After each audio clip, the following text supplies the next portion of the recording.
გამარჯობა, ზუგობარი ტრადიციულად თქვენთან არის და უკვე ფაქტურად ტრადიციულად კლინიკა ბუნებაშია.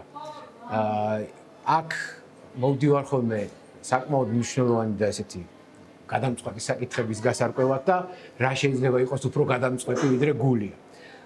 დავფიქრდი გულის პრობლემები ცხოველებთან როგორ არის და მე ექიმების წევრად დავიწყე აღმოაჩინე რომ არც ისე ბევრი ყავს თურმე ამის სპეციალისტი და ბუნებაში ასეთი აღმოაჩინე. ლაშა ჯანჯღავა წარმოგიდგენთ. მოგესალმებით. გამარჯობა. ეს ვაპარაკობთ გულის დაავადებებზე.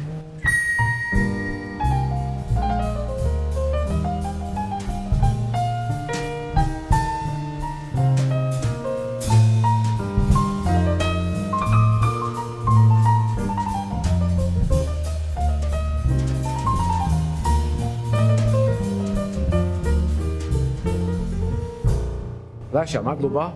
პირველ რიგში აქ მე მოვიდე და 7 გარემოში ჩავწერ ეგეთი რამე არ ხდება, იქით როგორც წესი ხდება. ერთი ამბავი, ორომტრიანი და ამ დროს ექიმები იცლიან ჩემთვის, ვისაც ძალიან მადლობელი. მოდი დავიწყოთ ესეთი ძირითადი შესავალი შეკითხვით. რა რაოდენობის პაციენტებზე ვლაპარაკობთ ახლა, როდესაც შინაური ცხოველების გულის პრობლემებზე ვამბობთ?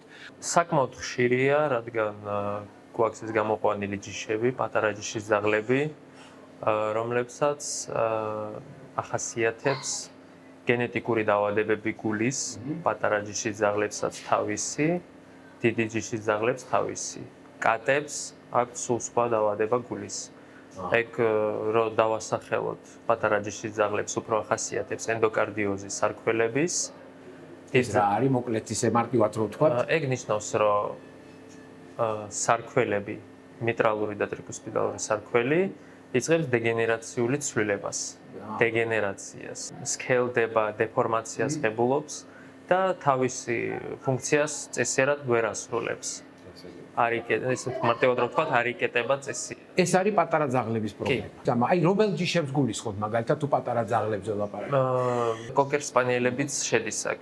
პატარა ჯიშის ძაღლი არ არის, მაგრამ ახასიათებს მაინც ეგეთი დაავადება. უფრო იორკები, მალტეზები და ასეთი 5 კილოგრამამდე ასე ვთქვათ. შიცუები და ესეთი რაღაცები, ხო? კი, ტაქსებიც ხშირად. მაშინ დიდი ძაღლების პრობლემა რა? დიდი ძაღლების პრობლემა არის დილიტაციური კარდიომიოპათია. ეს რა თქმა უნდა ჩვენ ამის შესახებ არაფერი არ ვიცით, ვერ მივხვდებით რას ნიშნავს. ეგეც არის გენეტიკური დაავადება, ყველაზე ხშირად ახასიათებს დობერმანებს.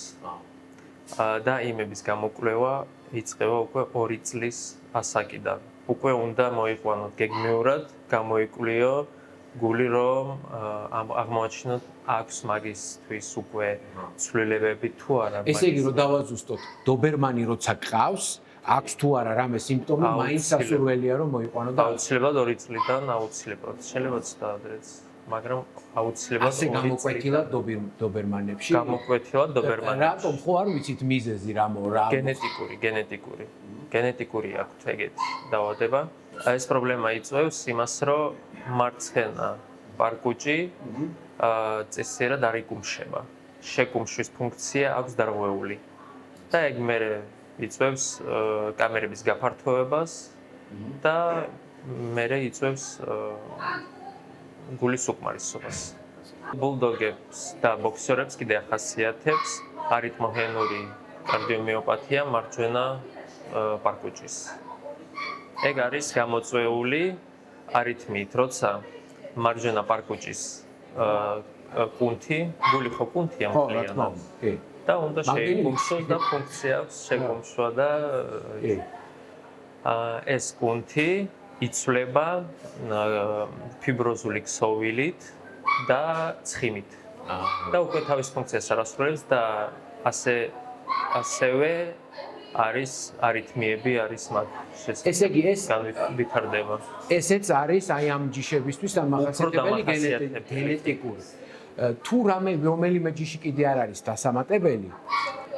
ნახეთ, დიდ ჯიშის ძაღლებს დილიტაციური კარდიომიოპათია ყველა შეიძლება მოუვიდეს. მაგრამ დობერმანები არის უფრო გამოკვეთილი. რაც შეეხება პატარა ჯიშის ძაღლებს ენდოკარდიოზზე, მაგაზე ყველაზე გამოკვეთილი ჯიში არის კავალერ კინგ ჩარლზ სპანიელი. ყველაზე ადრე ეწყებათ ენდოკარდიოზი როგორც წესი, თუ აქვს გენებში. ეს ყველაფერი არის გენეტიკური. მოდი ახლა ვილაპარაკოთ ცოტა შეძენილზეც. მაგალითად, ცხოვრების წესიდან გამომდინარე, მაგალითად, დატვირთვებიდან გამომდინარე, კვებიდან გამომდინარე, შეიძლება თუ არა განვითარდეს გულის პრობლემები. ცხოვრების წესის გამომდინარე რას გულისხმობთ დაუშვათ? აი, მაგალითად, ცუდად იკვებება ძაღლი. შეიძლება თუ არა მან გამოიწვიოს გულის პრობლემები. მაგალითად, ზედმეტად ან დაუტვირთავია, საერთოდ არ მოძრაობს, სახლშია სულ წევს, პასიურია, აქტიურია, არა? არა, ეგეთი რაღაცა არ იწვევს. რაც შეეხება კვებას, დილიტაციური კარდიომიოპათია ზოგჯერ აქვთ ისეთი, რომ არის გამოწვეული ტაურინის ნაკლებობით. დანამატებიც არსებობს ტაურინის, რომელსაც ნიშნავს, როცა ვხედავთ ასეთ სურათს კოკერებში და ეს ტაურინი ზოგადად საკვებში არის, ჩვეულებრივად საკვებში არის, მაგრამ შეიძლება საკმარისად ვერ იღებს. კი, უფრო ახასიათებს ეს პრობლემა იმ ცხოველებს, რომელიც არიან ნატურალურ კვებაზე. იმიტომ რომ დაბალანსება ვერ ხდება. როცა ქარხნული კვებაზე არიან, იქ უკვე დანამატია დამატებული ტაურინი, დამატებითი. როგორ დავიჯერო, რომ ეს ყველა შეძენილი არ შეიძლება ეს იყოს და მხოლოდ აი შეძენილი საიდან იძენს მაშინ ცხოველი აი მას ნახეთ არსებობს კიდე ანთებითი პროცესები, ანთებითი დაავადებები, მიოკარდიტი, ენდოკარდიტი. მიოკარდიტი ნიშნავს გულის კუნთის ანთებას, მიოკარდის. შეიძლება გამოიწვიოს ვირუსი, სოკო, ბაქტერია და ასე შემდეგ. ენდოკარდიტი ის იყო ენდოკარდიოზი, ეს არის ენდოკარდიტი, ანთებითი პროცესი. ანთებითი პროცესი ასე ვთქვათ, შიგნით, გულის შიგნით გარსის. უფრო მეტად ვლინდება, აი ეხოკარდიოგრაფიულად შეგვიძლია ვნახოთ ასეთი გასქელებები სარქველებზე, უფრო მიტრალური სარქველზე, აორტის სარქველზე. ეგეც არის შეუძლია გამოიწვიოს ბაქტერიამ, სეფსისმა და ასე შემდეგ. ეგ არის დამძიმე პათოლოგია. ხო, ეგ იწვევს გულის უკმარისობას, ეგენიც იწვევენ გულის უკმარისობას. კიდე კატებში არსებობს ეგეთი დაავადება, ასე ვთქვათ, რომელსაც ქვია ტრანზიტორული კარდიომიოპათია. ხშირ შემთხვევაში ვითარდება ნარკოზის შემდეგ, ოპერაციის შემდეგ. იმიტომ კი არა რომ რაღაცა შეცდომა არის დაშვებული ან რაიმე ეგეთი. უბრალოდ არ არის ბოლომდე გამოკვლეული ეს პათოლოგია რატომ ვითარდება, მაგრამ სავარაუდოდ ვითარდება ძლიერი სტრესის გამო ორგანიზმისთვის, კატის. მხოლოდ კატებში. და ჩვენ არ ვიცით, კატასა ეს სტრესი ექნება თუ ორგანიზმს ეს სტრესი ექნება თუ არა. კი, ნარკოზი იქნება მაგისთვის ეგეთი სტრესი რომ გამოიწვიოს თუ არა, იმიტომ რომ ოპერაციამდე ვიკვლევთ გულს, ყველაფერი არის კარგად წესრიგში. ოპერაციის მერე ერთი თვის განმავლობაში მოყავთ ფილტვების შეშვებით, ვიკვლევთ გულს, იქ უკვე არის კედლები გასქელებული და ასე შემდეგ ხო. და როგორ გინდა ასე დროს არ დააბრალო ექიმს და ოპერაციას. ამ დროს აბრალებ ექიმს და ოპერაციას. მაგრამ სამწუხაროდ ასეთი პათოლოგიაც არსებობს კატებში. მაგიტომ ნარკოზის შემდეგ ყოველთვის მე ვიძლევ რეკომენდაციას, რომ იგივენაირად დაეთვალონ სუნთქვითი მოძრაობები, იმიტომ რომ ნაადრევად სანამ ეს განვითარდება უკვე გამოხატული ფილტვების შეშუპება, უკვე მიაქციონ ყურადღება, რომ რაღაცა უკვე მიდის არასწორად.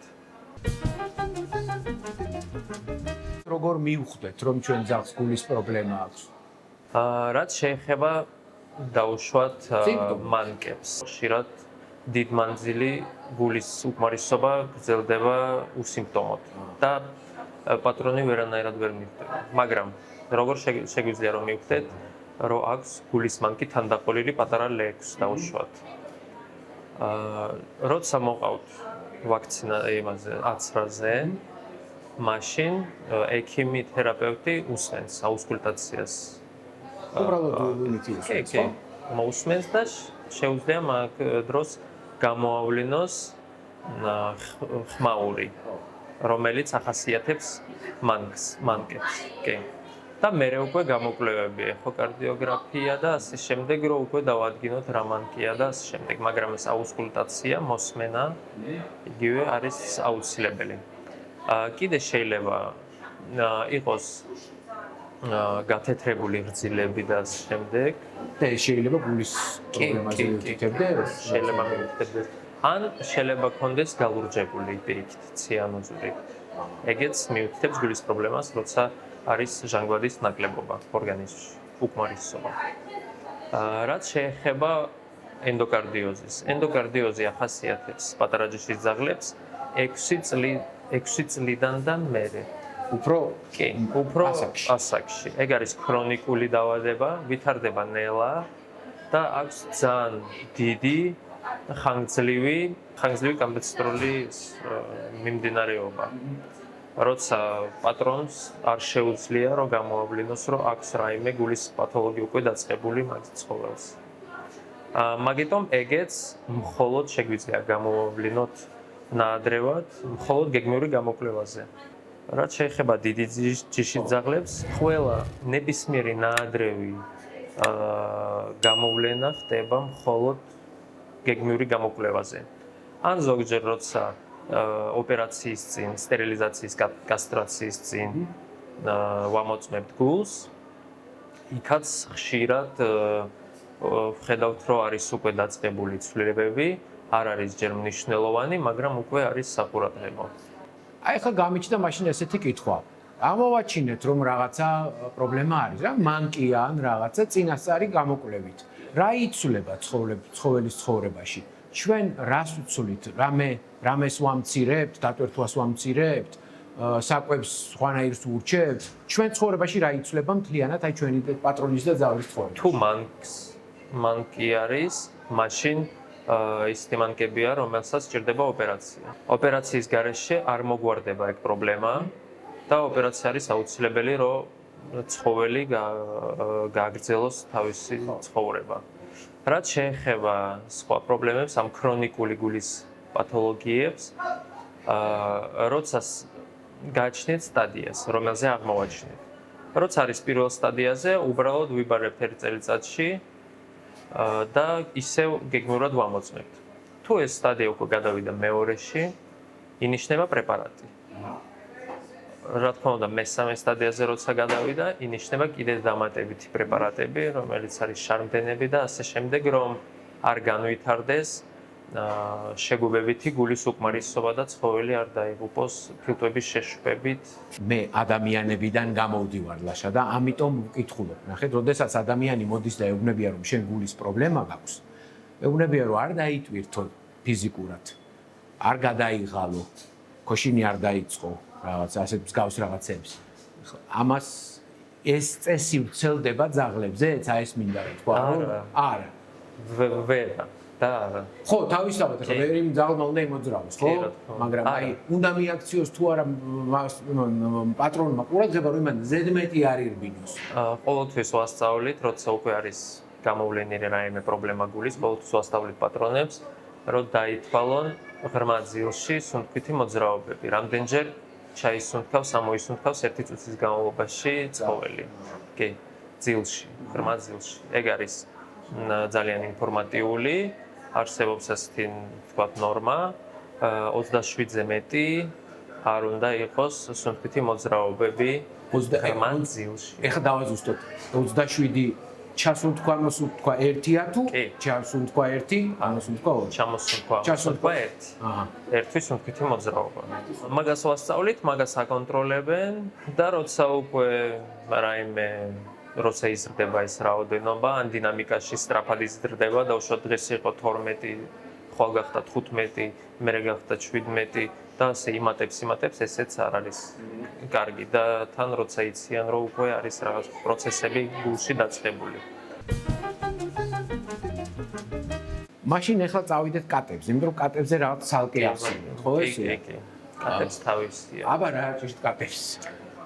პირველადი დაავადება გენეტიკური, ზოგადად აქვს ჰიპერტროფიული კარდიომიოპათია. ეგ ნიშნავს, რომ გულის კუნთი, უშუალოდ მარცხენა პარკუჭის, სქელდება.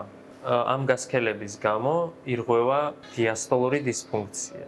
ვითარდება. დიასტოლური დისფუნქცია ნიშნავს იმას, რომ გულს არ შეუძლია წესიერად მოდუნება, ასე ვთქვათ. ზოგადად გულის მოდუნება არის აქტიური პროცესი. ეგ არ არის როგორც აი ჩვენი კუნთები, რომ დავჭიმეთ, ეგ არის აქტიური პროცესი, მოდუნება არის პასიური პროცესი, დუნდება თვითონ. რაც გულს შეეხება, შეკუმშოც არის აქტიური პროცესი და მოდუნებაც არის აქტიური პროცესი, რომელსაც სჭირდება ხო, ჟანგბადიც, ძალაც და ყველა. კი ბატონო. როცა პარკუჭის კედლები სქელდება,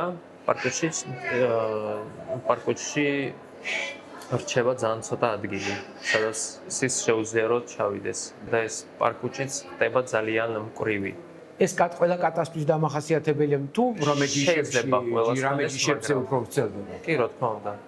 ყველაზე ხშირად აქვს მეინკუნებს, რეგდოლებს, ბრიტანულებს, სფინქსებს მით უმეტეს საქართველოში ძალიან ხშირად აქვს. რატომ საქართველოში? ალბათ ასეთი გამოყვანილია. ალბათ ეგრეა, იმიტომ რომ გენეტიკურია მაინც ეგ დაავადება და სავარაუდოდ ასე გენეტიკურად მოდის. ნახეთ, კატებში რა პრობლემაა, ნაადრევად რომ გამოვიკვლიოთ და ვნახოთ უკვე რომ არის დაწყებული, მაინც ვერაფერს ვერ ვშვებით. მართლა? ველოდებით იმ სტადიას, როცა უკვე დაიწყება გულის უკმარისობა და მერე უკვე ვშველით მხოლოდ გულის უკმარისობას. სიცოცხლის გახანგრძლივება, სიცოცხლის ხარისხის გაუმჯობესება. როგორც ასეთი იმას ვერ არჩენთ დაავადებას. არა. ზოგადად ძაღლების დაავადებებსაც ენდოკარდიოზი ახლა კი აკეთებენ ოპერაციას ენდოკარდიოზზე. მაგრამ როგორც წესი, ასე ვთქვათ. ჩვენ ამ დაავადებებს, ქრონიკულ დაავადებებს ვერ ვარჩენ. იმიტომ რომ გულის კუნთი და ეს ცვლილებები უკვე ნორმაში არ ჩადგება ვერანაირად. ჩვენ შეგვიძლია მხოლოდ ამ პრეპარატების ხარჯზე გავახანგრძლივოთ სიცოცხლე ცხოველის და ცხოველი იცხოვრებს ჩვეულებრივად. სიცოცხლის ხარისხი ექნება კარგი. ეგ არის ჩვენი მიზანი. და იმდენ ხან სიცოცხლებს, რამდენ ხან ჩვეულებრივად უნდა ეცოცხლა თუ უფრო ნაკლებს? პროგნოზებით არა. ისე ვერ იცოცხლებს, იმიტომ რომ დაუშვათ როცა უკვე დაემართა ერთხელ ფილტვების შეშუპება, ეგ ნიშნავს უკვე არის სიმპტომური, უკვე არის შეგუბებითი გულის უკმარისობა. და როგორც წესი ამ სტადიაზე მოყავთ. იმიტომ რომ სიმპტომები დაეწყო, მოიყვანეს, გამოვლინდა გულის უკმარისობა. აი ეს თეთრი რძილები შეიძლება იყოს ამისი ნიშანი, როგორც წეგანაცემთ, ხო? გულის მანქის. ხო, აი ქცევაში ჩანს რამე გულის პრობლემების მიმართ რაღაცა მიდრეკილება და კი, რა თქმა უნდა, თქვენ გულისხმობთ ძიმეს უთქვა, ცუდი გადაადგილება, სიზარმაცე, ძილიანობა, ეგეთ რაღაცებს გულისხმობთ. კი. ვერ იტანენ ფიზიკურ დატვირთვას. კარგად. დაუშვათ ყოველთვის სეირნობდით ძაღლთან, თავი ცხოველთან. დარბოდა, თამაშობდა. ერთი დღე გამოიყვანეთ, ცოტა ნაკლებად უკვე იტვირთება, უკვე იღლება უფრო სწრაფად, ქოშინი ეწყება უფრო მალე, ან ძლიერი ქოშინი ეწყება, ან მოსვენებულ მდგომარეობაში ეწყება ქოშინი. ეგ უკვე არის მაჩვენებელი, რომ შეიძლება ქონდეს გულის პრობლემა. ხო, პატარა ჯიშის ძაღლებში უფრო კიდე ახასიათებს ხველება. კატებში ხველება გულის პრობლემას არ მიუთითებს. ხო. გულის პრობლემა შეიძლება ქონდეს, რა თქმა უნდა, დაახველებდეს, მაგრამ ხველება გულის პრობლემის გამო არ იქნება. ეგ იქნება ამ ფილტვები ან სასუქე გზების გამო. კიდე გონების დაკარგვის ეპიზოდები. კი, როცა არითმია აქვს დაუშვათ. რაც შეეხება გულის მანქს, მაგ დროს ჩამორჩენა ზრდაში. უფრო პატარები არიან, როგორც წესი. დიდი ჯიშის ძაღლებს ხშირად ახასიათებს ასციტი, ეგ ნიშნავს, როცა მუცლის ღრუში დგება ძალიან დიდი რაოდენობით სითხე. ეგეც უკვე არის სიმპტომი გულის უკმარისობის უკვე განვითარებული. ხო. და რა თქმა უნდა, ფილტვების შეშუპება, ეგ ქოშინი. როცა აქვს ფილტვების შეშუპება, ეგ არის ძლიერი ქოშინი მოსვენებულ მდგომარეობაში, ნებისმიერ მდგომარეობაში. რამე თუ არის სათქმელი კიდე რაც მე უნდა მეკითხა, მაგრამ შეიძლება ტერმინებმა დამაბრია, შეიძლება მე თუ არ მომი. რამე მნიშვნელოვანი რაც აუცილებლად ყველაზე მნიშვნელოვანი არის, როდის უნდა მოიყვანოთ გეგმიური გამოკვლევებზე. რაც შეეხება ლეკვობაში. ლეკვობაში თუ თერაპევტმა ვერ მოისმინა არანაირი ხმაური, ან არასწორი გულის მუშაობა, რითმი, მაშინ არ არის აუცილებელი, რომ ჩატარდეს სრული გულის გამოკვლევა. რაც შეეხება ზრდასრულებს. პატარა ჯიშის ძაღლები აუცილებლად 6 წლის შემდეგ, 6 წლიდან უნდა მოიყვანოთ გეგმიური გამოკვლევაზე წელიწადში ერთხელ. თუ რა თქმა უნდა არანაირი დაავადება არ არის განვითარებული. თუ აქვს განვითარებული, უკვე კარდიოლოგი გეტყვით რამდენ ხანში ერთხელ უნდა მოიყვანოთ და გადააკონტროლოთ. რაც შეეხება დიდი ჯიშის ძაღლებს. დიდი ჯიშის ძაღლებსაც შეიძლება რომ განვითარდეს ეს დილეტაციური კარდიომიოპათია, შეიძლება 2 წლის ასაკში, 3 წლის ასაკში. მაგიტომ დიდი ჯიშის ძაღლებში უკეთესია წელიწადში ერთხელ ყოველთვის გამოიკვლიოთ გული. რაც შეეხება უფრო მიდრეკილი ჯიშებს, როგორც ვთქვი, დობერმანები, იმებს აუცილებლად 1 წლიდან 2 წლიდან უკვე აუცილებელია რომ გამოიკვლიოთ. ო, რეგულარულად. კატები არ დაგვაუწყდეს. კატებს რაც შეეხება. კატებსაც 1 წლიდან შეიძლება უკვე დაიწყოს განვითარება ჰიპერტროფიული კარდიომიოპათია. მაგიტომ 1 წლიდან წელიწადში ერთხელ მით უმეტეს მიდრეკილი ჯიშებისთვის აუცილებელია გეგმიური გამოკვლევა.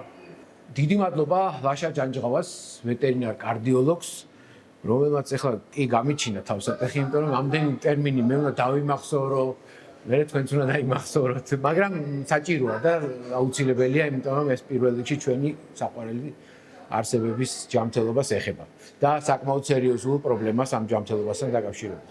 დიდი მადლობა კლინიკა ბუნებას, ალბათ უამრავი ხმა გაიგონეთ ამ გადაცემის განმავლობაში, ეს გარშემო პაციენტები, მათი მშობლები, მათი ექიმები და ესე ყველაფერი ერთად იყო არეული, მაგრამ რას იზამ ვერ გაიქცევი. მადლობა ნუტრიმაქს სპეც სპონსორობისთვის და მადლობა რომ გიყურეთ. თუ კომენტარებს ხშირად დაწერთ, ხშირად და ხშირად საინტერესო გადაცემებს დავამატებ და უფრო იქნები თქვენთან დაკავშირებული და უფრო იმ თემებს მოვამზადებ, რომლებიც თქვენთვის იქნება საინტერესო. ხო, გამოიწეროთ სუგოპარის არხი, გაუზიაროთ მეგობრებს, მოიწონოთ და აბა დაგველოდოთ მომდენო პარასკევს ახალი გადაცემა, ახალი თემა იქნება. დროებით.